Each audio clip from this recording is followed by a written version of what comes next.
و معزز حاضرین، اللہ تعالیٰ کی حمد و ثنا کے بعد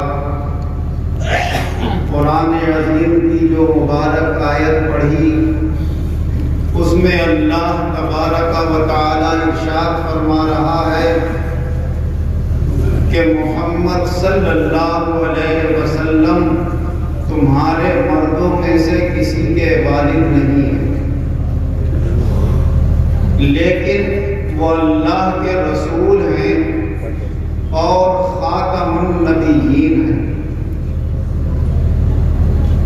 اور اللہ تعالیٰ کو ہر چیز کا علم ہے۔ اللہ تبارک و تعالیٰ نے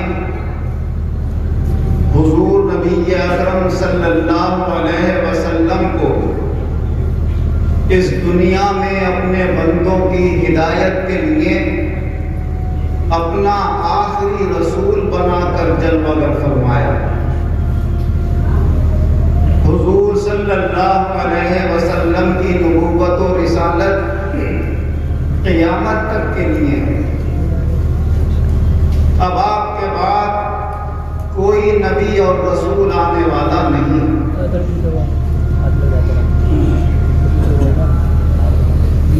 اللہ جل شانہ وعظم نوالہ نے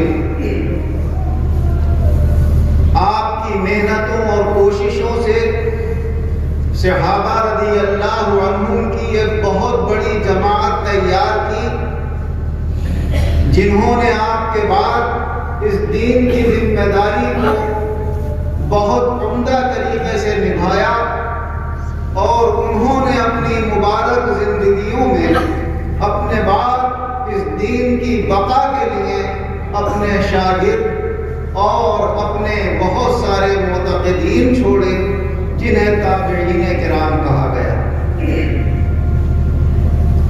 حضرات تابعین نے بھی اس دینی ذمہ داری کو، چاہے وہ ظاہری شریعت کے اعتبار سے ہو یا باطنی طریقت کے اعتبار سے، بخوبی نبھاتے ہوئے انہوں نے بھی اپنے اپنے زمانے میں بہت محنتیں کی اور بے شمار اپنے شاگرد تیار کر کے پورے عالم کے اندر بھیجے، جنہوں نے اس دین کو مزید ترقی دینے کی کوششیں کی اور اللہ نے انہیں کامیابی عطا فرمائی۔ اسی کی وجہ ہے کہ دنیا کا کوئی بھی حصہ آج اسلام اور مسلمانوں سے خالی نہیں ہے، ہر جگہ اس دین کے ماننے والے موجود ہیں۔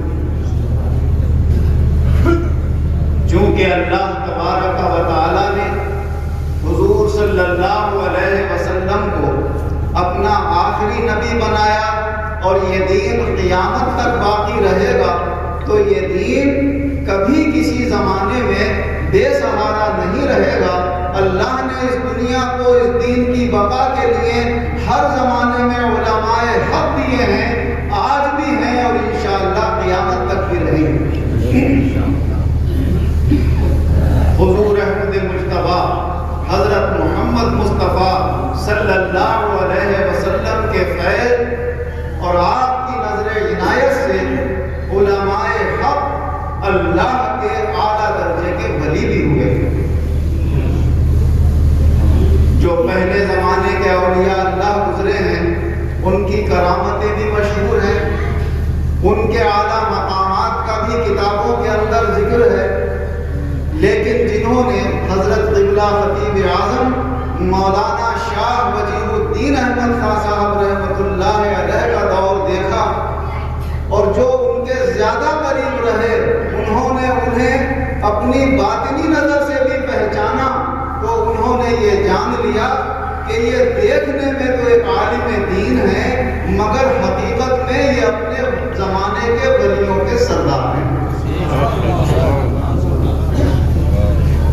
اور ان کا روحانی فیض ایسا لوگوں نے حاصل کیا کہ وہ سب اپنے زمانے کے بہت اعلیٰ درجے کے اللہ کے ولی ہوئے اور اونچے مقام کے اوپر فائز ہوئے۔ مگر اس سلسلے کی خصوصیت یہ ہے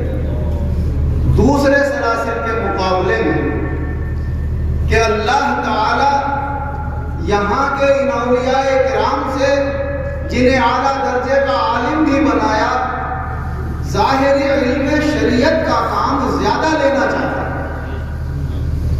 کیونکہ جب پہلے انسان کا واسطہ پڑتا ہے تو ظاہری شریعت سے پڑتا ہے، اور شریعت کے مطابق زندگی گزارنے کا ہر انسان مکلف ہے۔ اس لیے کم سے کم سمجھ رکھنے والا بھی انسان ان کے علمی فیض سے کچھ حاصل کر کے اپنی زندگی کو شریعت مطہرہ کے دائرے کے اندر ڈھالے، یہ ان کی بہت عام ذمہ داری ہے، اور سب سے پہلے یہ اپنی اس ذمہ داری کو نبھاتے ہیں، کیونکہ جو کم سمجھ ہے نقطوں والی اور رازوں والی باتوں تک نہیں پہنچ سکتے، ان کے سامنے یہ اتنی اونچی باتیں کرنا یہ ان کے منصب اور مرتبے کے لائق نہیں ہے۔ وہ باتیں ان کے سروں کے اوپر سے گزر جاتی ہیں اور بے فائدہ ہو کر ثابت ہوتی ہیں۔ تو ان کمزوروں کا پہلے لحاظ رکھا گیا کہ اگر ہم صرف باطنی امور اہل نظر تک پہنچانے میں لگ جائیں گے اور چند خاص لوگ ہی ہم تیار کر پائیں گے تو ان کمزوروں کی دیکھ بھال کون کرے گا؟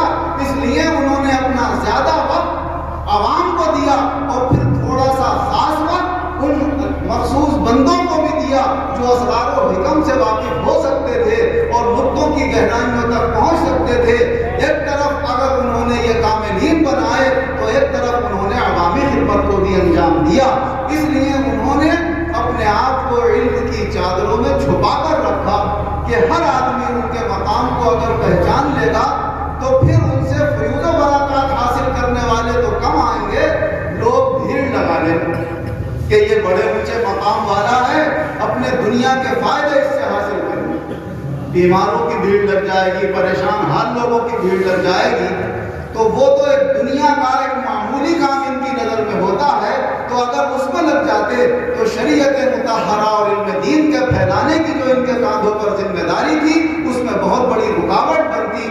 اس لیے اللہ کی طرف سے ان حضرات کے مرشدین کرام کے یہ اشارے ہوئے کہ آپ کو اپنے آپ کو چھپا کے رکھنا ہے کہ اللہ نے آپ کو کیا مقام دیا ہے تاکہ زیادہ سے زیادہ آپ لوگوں تک علم دین پہنچا سکیں۔ تو اس لیے رامپور والے بس اتنا سمجھ پائے کہ یہ بڑے مولوی صاحب، جتنے مولوی اپنے زمانے میں ہیں یہ ان میں بڑے مولوی صاحب ہیں، لیکن جو قریب رہنے والے تھے اور خاص ان کی تنہائیوں میں ان کی خدمتیں کرنے والے تھے وہ جانتے ہیں کہ ان کا مرتبہ اور مقام کیا تھا اور اللہ کے یہاں انہیں کیا مقبولیت حاصل تھی۔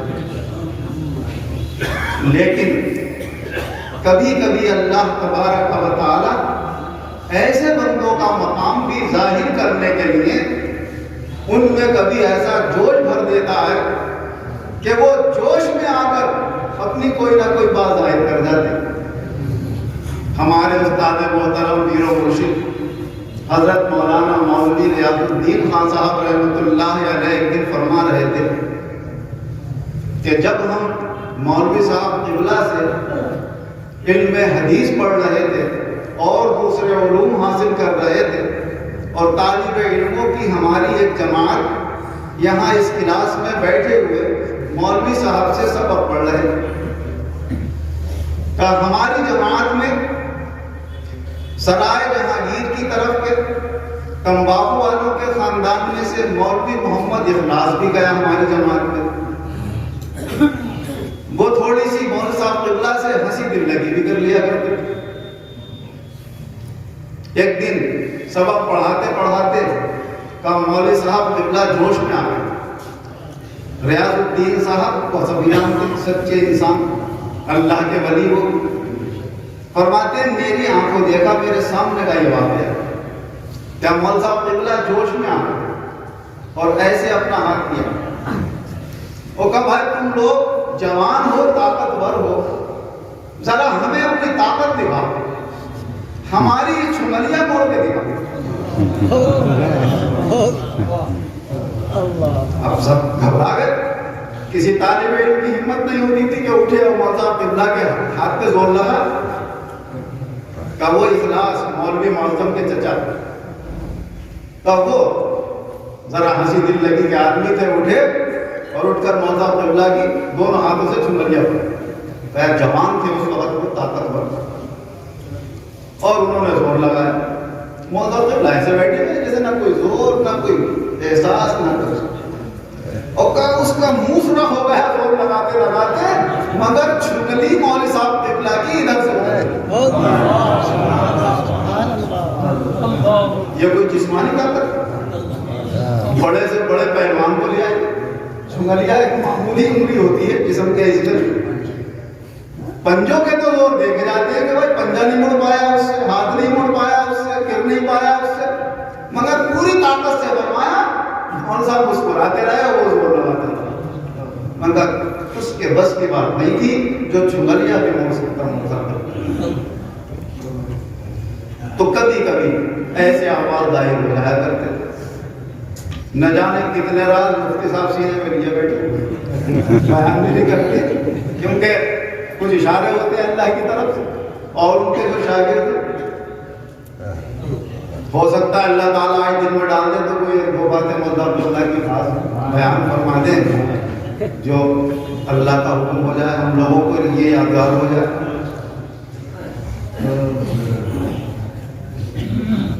اللہ والوں کو بڑا ظرف عطا ہوتا ہے، بڑے متحمل اور بردبار ہوتے ہیں۔ کبھی کبھی اپنے شعروں میں اشارے کر دیے، بحر کو پی گیا پانی کو ابلنے نہ دیا، سینوں میں سمندر سمائے ہوئے ہیں مگر ظاہر نہیں ہونے دیتے۔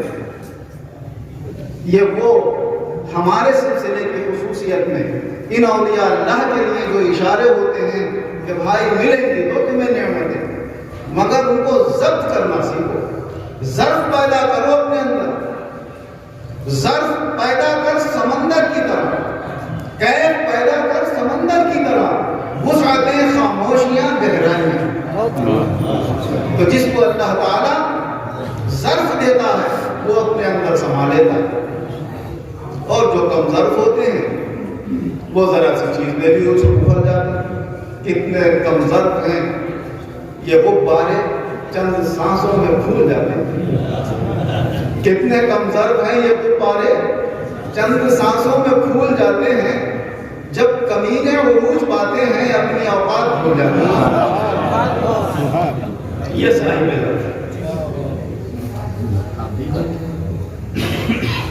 میں نے بھی ایک شعر اس پر قرض کیا ہے، توجہ چاہوں، اپنے میدان کا یہ شخص بھی کچھ لگتا ہے، اپنے میدان کا یہ شخص بھی کچھ لگتا ہے، جس سے ملتا ہے تو لہجے میں لچک ہوتی ہے۔ تو جن میں کچھ ہوتا ہے وہ ایسے ہوتے ہیں جیسے کچھ ہے، اپنی لوگ خوبیاں بیان کرتے ہوتے ہیں، تعریفیں بیان کرتے ہوتے ہیں، اور وہ خاموش بیٹھا ہوا سمندر کو پیے بیٹھا رہتا ہے۔ لیکن اللہ تبارک و تعالی جس کو تحمل، بردباری، برداشت زیادہ دیتا ہے تو کوئی یہ نہ سمجھے کہ اس کے پاس کوئی طاقت نہیں ہے، غضب نہیں ہے، غصہ نہیں ہے۔ اللہ ارحم الراحمین ہے، اس سے بڑا مہربان کوئی نہیں ہے،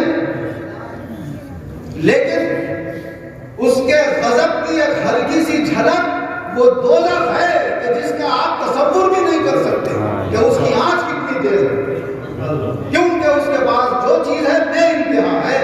اگر کسی کو اللہ نے رحم و کرم، صبر و تحمل بے انتہا دیا ہے تو اس کا غضب اور جلال بھی بے انتہا ہوتا ہے، مگر وہ اپنے جلال کو دبائے رہتا ہے اور جمال کو ظاہر کرتا ہے، جیسے اللہ تبارک و تعالیٰ نے فرمایا غلبت رحمتی علی غضبی، میری رحمت میرے غصے پہ غالب رہتی ہے۔ سبحان اللہ۔ اسی لیے آپ دیکھتے ہیں کیا کیا لوگ کرتے ہیں، ظلم و ستم کرتے ہیں، کیا کیا پریشان کرتے ہیں، لیکن اللہ تبارک و تعالیٰ انہیں بھی دیتا رہتا ہے، انہیں بھی نوازتا رہتا ہے، ایمان والوں کو بھی دیتا ہے، بے ایمانوں کو بھی دیتا ہے، برداشت کرتا ہے۔ ہاں جب کبھی اس کی طرف سے پکڑ آ جاتی ہے تو پھر کوئی بچانے والا نہیں، جب اس کا فیصلہ ہی ہو جاتا ہے تو پھر کوئی ٹالنے والا نہیں۔ اسی طرح کے حالات و واقعات حضرت قبلہ خطیب اعظم مولانا شاہ وجیہ الدین احمد خان صاحب رحمۃ اللہ علیہ کی زندگی میں ایسے آئے جو سچے لوگوں نے آنکھوں دیکھے بیان کیے کہ کبھی کبھی ان کا غضب بھی ظاہر ہو گیا، یا وہ موجود نہیں ہے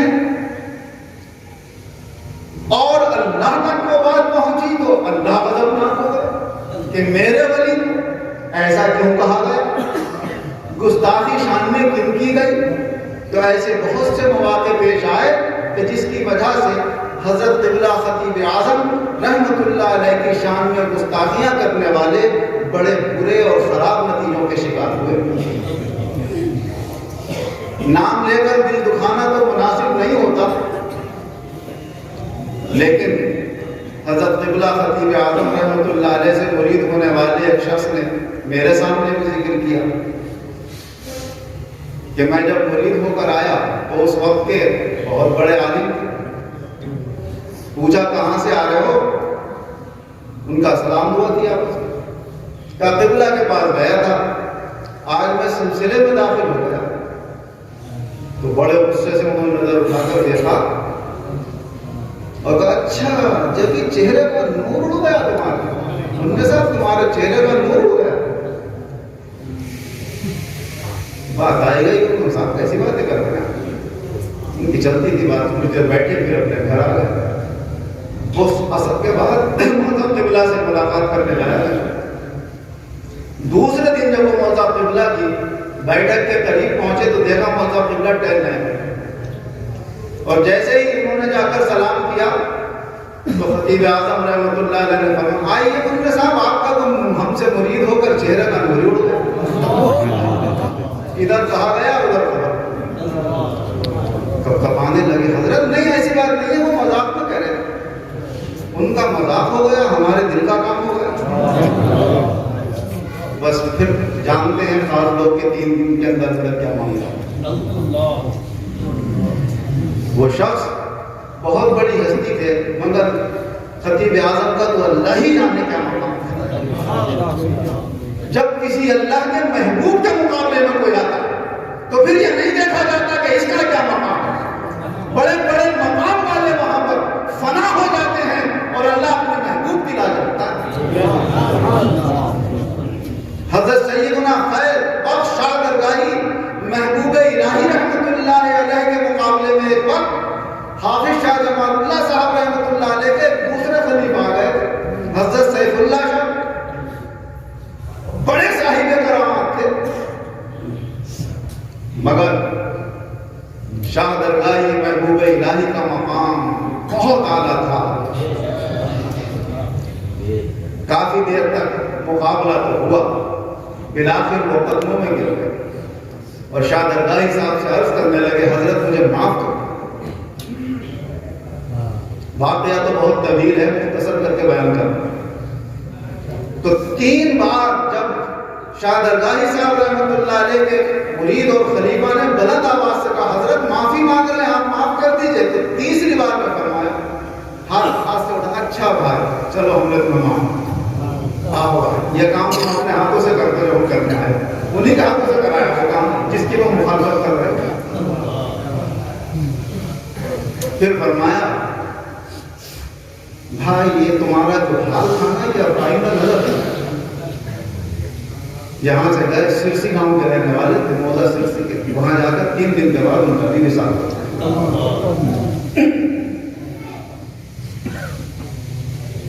تو جو محبوب الہی اللہ کے یہاں ان کا کوئی خاص ہی مقام ہوتا ہے، پہچان نہیں پاتے ہیں۔ میں تو ان کو ایک نصیحت کرتا ہوں کہ دیکھو دنیا میں رنگ برنگے اللہ والے ہوتے ہیں، کوئی کسی رنگ میں ہوتا ہے، کوئی کسی رنگ میں ہوتا ہے۔ اگر آپ کی سمجھ میں آ رہا ہے ماننا چاہ رہے ٹھیک ہے، بھائی نہیں سمجھ میں آ رہا ہے تو آپ سے کہہ جڑ گیا آپ یہ مانو، اس کا مذاق اڑانے کی بھی کیا ضرورت ہے، اس کی شان میں گستاخی کرنے کی بھی کیا ضرورت ہے۔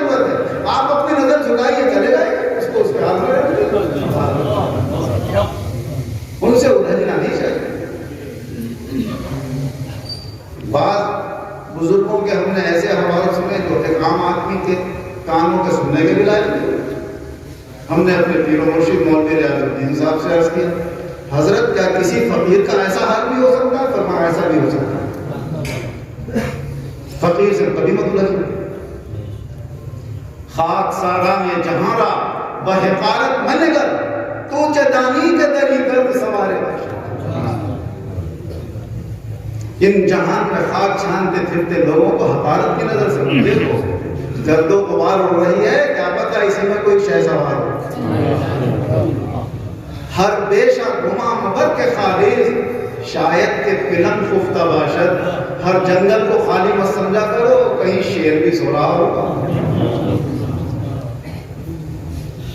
تو اگر کوئی اللہ کا ولی اللہ کی طرف سے مکلف ہے اپنی ولایت کو چھپانے کا، اپنی کرامتوں کو چھپانے کا، تو وہ آپ سے کہہ بھی کر رہا ہے کہ میں اللہ کا ولی ہوں. تمہاری سمجھ میں آ رہا ہے مانو، نہیں سمجھ میں آ رہا ہے مت مانو. رسول اکرم صلی اللہ علیہ وسلم نے ہمیں کامیابی کا شاندار نسخہ عطا فرمایا. من صمت نجا، جو خاموش رہا وہ کامیاب ہوا ہے. خاموش رہو، کہو مت زبان سے، ورنہ زبان بھی کبھی بڑے بڑے نقصان کا سبب بن جاتی ہے. ایک بہت بڑے عالم، بڑے خان وادے کے داماد بلاسپور میں دلی سے تقریر کرنے آئے. دلی میں ہو رہے تھے اور انہوں نے حضرت قبلہ خطیب اعظم کو نہ پہچانتے، نہ پڑھا، نہ کبھی صحبت میں بیٹھے، سنی سنائی باتوں پر غلط فہمی کے بدگمانی کے شکار. اور وہاں تقریر میں انتہائی گھنونے الفاظ کے ساتھ قبلہ کا ذکر کرنا شروع کیا. لوگوں میں کھلبلی مچ گئی، جھگڑا ہو گیا، مار پیٹ ہو گئی. صبح کو میں بھی یہاں سے گیا تو وہ جن صاحب نے بلایا تھا اپنے مدرسے میں، کوئی بلاسپور چھوڑ کر چلے گئے. ایک مہینے کے لیے کافی لوگوں سے ملا. میں بھائی کیا بدتمیزی ہوئی، کیا ہوا؟ باہر آ گیا. کیسے سنی تو میں نے دبا کے رکھی. میں نے کہا یہ تو کسی کو سنانے کی نہیں. ایسے ایسے بیوقوف لوگ، علم کے لوگ، دنیا کے لوگ. ارے آپ تقریر کرنے آئے ہیں، اللہ رسول کی بات بتائیے، اپنے گھر پہ نصیحت کی بات کیجیے. گھر کچھ سالوں کے بعد حافظ شاہ جمال اللہ صاحب رحمۃ اللہ علیہ کے عرص مبارک میں عبید اللہ خان صاحب اعظمی کو بلایا گیا تقریر کے لیے. ہمیں ان کے مہمان نوازی کی خدمت دی تھی فاطمیہ صاحب نے کہ آپ ان کو لے جا کے کھانا کھلائیں گے. اپنے اس میں وہ لے لیا کے گھر میں کھانے کا اہتمام کیا. ایسی باتوں میں کہنے لگا، میں نے کہا یار بعض عالم دیکھو ایسے ہوتے ہیں. آپ کسی بھی مسئلہ سے تعلق رکھتے ہیں، کوئی بھی آپ کا خیال ہے، لیکن علم آپ کو یہ دعوت دیتا ہے کہ آپ کی زبان سے کوئی نکلے تو آپ کے علمی بات نہیں چاہیے، آپ کے وہ مرتبے اور مقام پر دلالت کرے. وہ چھوٹی چھوٹی باتیں جو ایک عام آدمی کہتا ہے تو کیا ہو گیا. تو میں نے دلی کے عالم صاحب کا حوالہ دیا، نام نہیں لیتا میں کسی کو. ایسے ایسے انہوں نے بلاسپور میں بہت صاحب جملہ کے خلاف ایسی باتیں ارے نہ لایا، منہ میں کینسر ہو گیا، مر بھی گیا. جوان آدمی کب بولے کئی سال ہو گئے. تو اسی واقعے کے 2-3 مہینے بعد میں نے پھر ان کے لوگوں سے معلوم کیا بھائی ان کا میں نے یہ سنا ہے. ہاں بولے کینسر ہو گیا.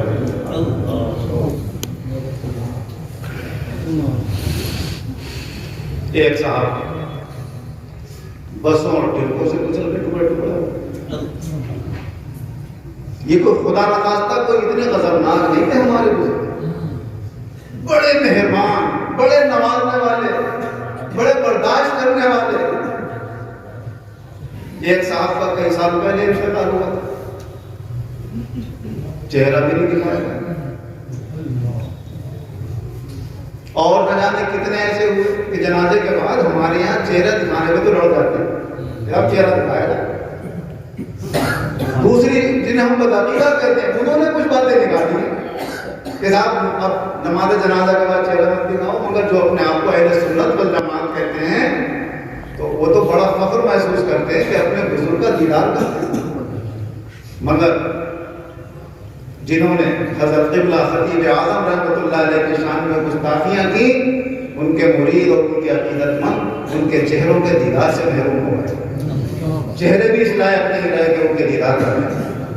میں اس لیے نہیں کہہ رہا ہوں کہ کسی کی برائی مقصود ہے، اب جو دنیا میں باقی ہیں وہ ان کے مرتبہ اور مقام کو پہچانے، اگر مانے بھی نہ تو کم سے کم اپنی زبانیں خاموش رہے، اپنی دنیا اور آخرت کو برباد نہ کریں۔ ان کی نصیحت اور شفا کے لیے اور وہ بھی جوان عالم ہیں، میری عمر کے لگ بھگ ہوں گے، بلاسپور میں جو ہیں، ان کی بھی اس وقت کیفیت اور حالت یہ ہے کہ بیوی انہیں اٹھاتی ہے، بٹھاتی ہے، انہیں یہ پہچان نہیں ہوتی کہ یہ کون ہے اور یہ سب پوری ایک پارٹی تھی جو مولانا صاحب قبلہ کے خلاف بغاوت پہ اتری تھی، ایک ایک کر کے ان کے یہ انجام ہوا۔ ان کے محلے کی عورت نہیں جو ممبر تھی، میں نے ان سے کہا بھائی ان سے کہنا معافی مانگو، مولانا صاحب قبلہ کے مزار پہ جا کر یہ چیزیں نقصان دہ ہوتی ہیں، ایسا نہ ہو۔ بہت سارے واقعات اتفاق ایک ہوگا، دو ہوں گے، تین ہوں گے، لیکن مسلسل جو واقعات نظروں میں آ رہے ہیں تو کوئی تو سبق حاصل کرے اس سے، ان سے جا کر۔ میرے بہنوں اس محلے میں رہتے ہیں، ان سے میں نے کہلوایا، میرے بھائی نے کہا کہ اب بھی وقت ہمارے آقا و مولا حضور احمد مجتبیٰ حضرت محمد مصطفیٰ صلی اللہ علیہ وسلم کی یہ کریمانہ شان ہے کہ آپ نے فرمایا میرا امتی اگر مرنے سے پہلے توبہ کر لے گا تو اللہ تعالیٰ اس کے سب گناہوں کو معاف فرمائے۔ تو میرا مقصد صرف یہ ہے کہ لوگ توبہ کریں اور معافی مانگ لیں، اگر جو ظاہری حیات کے ساتھ نہیں موجود۔ آج ہی ہمارے ہم سے سینئر ساتھی بتا رہے تھے کہ اسی جماعت کے ایک عالم جب ان کے بیماری کا زمانہ آیا اور دنیا سے جانے کا وقت آیا، کھانے کو بھی کہہ رہے ہیں، پینے کو بھی کہہ رہے ہیں، سونے کو بھی کہہ رہے ہیں، مگر جب لیٹرین آتی ہے تو نہیں کہتے، وہ پیدا ہو جائے۔ گھر والے پریشان، ان پر بری طریقے سے سوار ہیں، گالیاں دے رہے ہیں، اولاد برا کہہ رہی ہے، بیوی برا کہہ رہی ہے، گھر والے برا کہہ رہے ہیں کہ تم کھانے کو کہہ دیتے ہو، پینے کو کہہ دیتے ہو، ہر چیز کو کہہ دیتے ہو، اسے یہ تو نہ کروں گا، یہ تو پیجامہ نہیں کروں، یہ دماغی کیفیت پاگل پر جو سوار ہوا ہے، اس کی وجہ کیا ہے؟ اور جو عقیدت و محبت کے ساتھ اس سلسلے سے وابستہ ایک عام آدمی بھی ہے، تو ہم نے یہ دیکھا اپنے نانا کا، ہمارے نانا مرید تھے مولانا صاحب قبلہ سے، حامد خان دیوانہ کہتے تھے انہیں سے، مگر وہ دیوانہ موت کے وقت ختم ہو گیا۔ جب ان کی روح نکلنے والی ہے، کلمہ پڑھ رہے، پانی لایا کوئی بھائی، پانی میں ڈالو، اس سے روح مشکل ہوتی ہے نکلنا، یہ کہو کہ پانی اور کلمہ پڑھتے پڑھتے اتنا ہوش ہے کہ پانی میں ڈال رہا ہے، ہوش و حواس کے ساتھ اللہ کو یاد کرتے کرتے دنیا سے جائے۔ عقل مند اپنی گستاخی کی وجہ سے مرنے کے قریب پاگل ہو جاتے ہیں، اور پاگل بھی عقیدت و محبت کی وجہ سے دنیا سے جاتے ہیں تو ہوش و حواس میں اور ایمان کے ساتھ۔ سبحان اللہ، سبحان اللہ۔ 6-7 لوگوں کو تو میں نے خوب سنا ہے، بہت لوگوں سے سنا۔ ایک پیر صاحب بھی تھے، پاکستان چلے گئے، میں نے ان کے مرید سے پوچھا کیا حال ہے، کہ حضرت پاگل ہے۔ ایک بات ہے، 2 6 7 8 یہ تو میں جانتا ہوں، باقی بھائی اور نہ جانے کتنے واقعات ہوئے ہیں۔ یہ تو وہ ہیں کہ جو لوگوں کے لیے سبق آموز اور اپنی زندگیوں کو اور اپنے ایمان کو بچانے کے لیے بطور نصیحت میں نے اور دیے ہیں، ورنہ ان درباروں سے کبھی کسی کو نقصان نہیں پہنچا ہے، ہمیشہ فائدے ہی فائدے پہنچے۔ بعض وجوہ سے 2 سال کے لیے میں اس مدرسے سے فارغ ہو کر دارجلنگ چلا گیا تھا، تو ایک میرے شاگرد نے لکھا آپ ہمیں بہت زمانے کے بعد ایک ایسے استاد ملے اور آپ چھوڑ کے چلے گئے، تو میں نے خط کا جواب لکھا کہ ہماری ضرورت نہیں ہے اس دربار، وہاں تو جو ہو کے گزر جاتا ہے وہ کام ہو جاتا ہے، وہاں تو جو بھی پڑھائے گا آپ اس دربار کے فیض سے علم حاصل کریں گے۔ مولوی عتیق احمد قدیری نے لکھا تھا تو زمانے میں حقیقت بات ہے. جیسے ابھی مولانا تمیز صاحب کا آپ کلام سن رہے تھے کہ اللہ ہی جانتا ہے یہ کون سی گلی. عجیب و غریب یہاں پر اللہ کی رحمتیں برکتیں ہیں. دنیا کی حیثیت سے سب لوگ ہمیں بھی دیکھ رہے ہیں کہ جب آئے تھے تو خالی ہاتھ تھے. آج اللہ کی رحمتیں سب کچھ ہے. باقی کن حضرات نے کن رحمتوں سے نوازا ہے وہ یہی جانتے ہیں. اسی طرح سے ہم نے اپنے بزرگوں سے حضرت سیدنا شاہ احمد علی خان صاحب رحمۃ اللہ علیہ کی کرامتیں سنی. یہ سچے لوگ ہیں, سچے لوگوں کی باتیں ہیں. ان پر جو اعتبار کرے وہ مان لے, جو اعتبار نہ کرے وہ نہ مانے. قرآن و حدیث تو سب کو ماننا. اب ہر واقعے کے لیے آپ کہیں کہ آپ قرآن میں دکھائیے, حدیث میں دکھائیے, تو ہر واقعہ تو نہیں دکھایا جاتا ہے. ہماری اولاد کی زندگیوں میں کتنے واقعات پیش آتے ہیں جو صرف ہم کسی نہ کسی قرینے کے ذریعے سے اس کی استناد کو, اس کی مضبوطی کو مان لیتے ہیں. حضرت سیدنا شاہ احمد علی خان صاحب رحمۃ اللہ علیہ کا یہاں پر شاہ امام الدین خان صاحب رحمۃ اللہ علیہ کی فاتحہ ہوتی تھی, لنگر چلتا ہوتا تھا.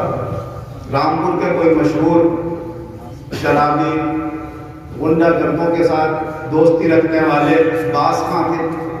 باز خان وہ حضرت کے معتقد کے ساتھ, خان محمد خان صاحب کے ساتھ والے میاں نظام صاحب کے ساتھ, میاں نظام صاحب جو حضرت کے مرید تھے ان کے ساتھ وہ اس لنگر میں شرکت کے لیے آ گئے. یہاں کھانا چل رہا تھا, یہی گوشت روٹی, وہ بھی بیٹھے لنگر میں کھانے کے لیے. دروازہ کھلا ہوا تھا. حضرت اپنی ظاہری حیات کے ساتھ موجود تھے اور اس میں جلوہ گر تھے. وہ یہاں بیٹھے ہوئے کھانا کھانے کے بعد انہوں نے پلیٹ صاف کی اپنی اور توڑ دیا پلیٹ. نظام صاحب نے کہا بھائی یہ کیا کیا؟ اور جو لوگ بیٹھے ہوئے تھے کہ حضرت کے خاندان میں تو آپ نے کھانا کھایا اور پھر حضرت کی پلیٹ توڑ دی. تو کہنے لگے بھائی میں شرابی آدمی ہوں, میں یہ نہیں چاہتا جس پلیٹ میں میں نے کھایا اس میں کوئی نیک آدمی آپ جیسے ہو. تواضع ان کے ساتھ. تو نظام صاحب نے کہا کہ چلو ہمارے حضرت کا دیدار خان کا دیدار کرا. چوکھٹ تک گئے, ادھر سے اس سائڈ سے جس سائڈ سے بھی گئے, اندر نہیں گئے, باہر باہر والے پڑے. میں اس لائق نہیں ہوں جو حضرت کے قریب. نظام صاحب نے جا کر ان کا حال عرض کیا کہ صاحب یہ ہمارے دوست ہیں مگر شراب کے بہت آتے ہیں اور لڑائی جھگڑائی بہت کرتے ہیں. لڑائی جھگڑائی باس کھائیں. اچھا بھائی کیوں شراب پیتے ہوئے تھے؟ وہ صاحب کچھ پریشانیاں ہم ایسے آ جاتے ہیں کہ ان کو دور کرنے کے لیے کبھی نشے میں آنا پڑ جاتا ہے. صاحب کیا کریں؟ بولے بھائی بغیر شراب کے اگر ہم آپ کو نشے میں کر دیں تو شراب چھوڑ دو. ارے صاحب اس سے بڑی بات ہے, میری خوش نصیبی ہو تمہارے بھائی پانی لے کر ایک گلاس میں پانی لایا گیا, حضرت نے اس میں پھونکا, تمہارا لے پی لو, اس میں 2 مٹکوں کا نشہ ہے. جو پیا ہے انہوں نے تو پتہ نہیں حضرت نے کیا کیا عنایت فرما دیا. ہر وقت وہ نشے میں ہی معلوم ہوتے تھے اور صرف ڈوریاں ان کی آنکھوں میں نظر آتی تھی اور شراب کو اس کے بعد کبھی ہاتھ بھی نہیں لگایا. اور کچھ بکریاں خرید کے بلاسپور کے جنگل کی طرف چلے گئے. جنگل میں بکریاں چرانا ہے اللہ کی عبادت ہے. ایک گلاس پانی میں, ایک نگاہ میں ولی بنا دیتے ہیں, نواز دیتے ہیں. کوئی تواضع کے ساتھ آئے, کوئی جھک کر آئے, کوئی عقیدت و محبت لے کر آئے تو اس دربار میں فیوض و برکات کی کوئی کمی نہیں ہے. لیکن اگر خدا نخواستہ دل میں حسد, جلن, تکبر لے کر آتا ہے تو نہ یہ اللہ کو پسند ہے, نہ اللہ کے رسول کو پسند ہے, نہ اللہ کے بندیوں کو پسند ہے. تکبر عصاصیل راہ مار کر, بزنگان لعنت کی رفتار کر, تکبر نے ہی ابلیس کو ذلیل و خوار کیا ہے اور ہمیشہ کے لیے لعنت اور ملامت کے قید میں اور طوق میں گرفتار کر دیا. ان حضرات کے دن رات فیوض و برکات تقسیم ہوتے ہیں. یہ بڑے رحم دل ہیں, یہ چھوٹی موٹی غلطیوں کو معاف کرتے رہتے ہیں, مگر ایک ہوتی ہے غلطی اور ایک ہوتی ہے گستاخی. دونوں میں بہت بڑا فرق ہے. گستاخی نہیں ہونا چاہیے. معرفت میں تو کمی ہو سکتی ہے, ہم کسی کو پہچانے یا نہ پہچانے. یہ شان ہمارے یہاں کے علماء کی رہی، اس خانقاہ کی خصوصیت رہی، جس کی وجہ سے یہاں کے علماء کو صلح کلی کہا گیا۔ آپ کسی کو کچھ کہتے ہی نہیں، کسی کی برائی ہی نہیں کرتے، یا تو اچھا کہتے ہیں یا چپ رہتے ہیں، صلح کلی ہے۔ تو یہی تو صوفیہ کا مسئلہ ہے۔ ہمارے یہاں کے علماء تصوف سے سرشار ہیں، اس لیے یہ کسی کو اس نظر سے نہیں دیکھتے ہیں کہ یہ دیوبندی ہے یا بریلوی ہے یا فلاں ہے یا فلاں ہے، یہ دیکھتے ہیں ہمارے رسول محمد صلی اللہ علیہ وسلم کا امتی ہے اور ہماری ذمہ داری ہے۔ اگر اس کے عقیدے میں کوئی کمی ہے، اگر اس کے عمل میں کوئی کمی ہے، اگر اس میں کوئی غلط فہمی ہے تو اس کو دور کرنا ہماری ذمہ داری ہے، نہ کہ اس کو ڈانٹ کر اور اس کے اوپر اعتراضات کر کے اس کو بھگا دینا اور ہمیشہ کے لیے اس نصیحت سے محروم کر دینا، یہ ہماری شان کے لائق نہیں ہے۔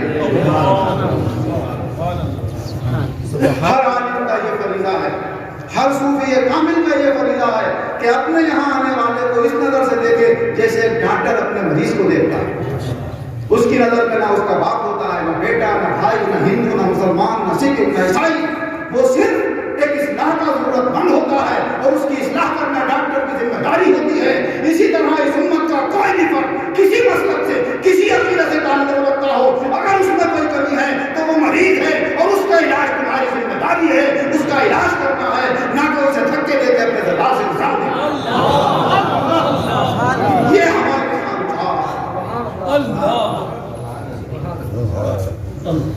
اور یہ ہمارے اس مدرسے کی خصوصیت ہے۔ اللہ اس خصوصیت کو قیامت تک قائم رکھے اور نیک نیتی سے اپنے رسول صلی اللہ علیہ وسلم کے ہر امتی کو اپنا بھائی کی نظر سے دیکھنے کی توفیق عطا فرمائے اور اللہ کی ہر مخلوق کو اللہ کی مخلوق کی نظر سے دیکھنے کی توفیق عطا فرمائے۔ آمین وآخر دعوانا ان الحمدللہ۔ استاد محترم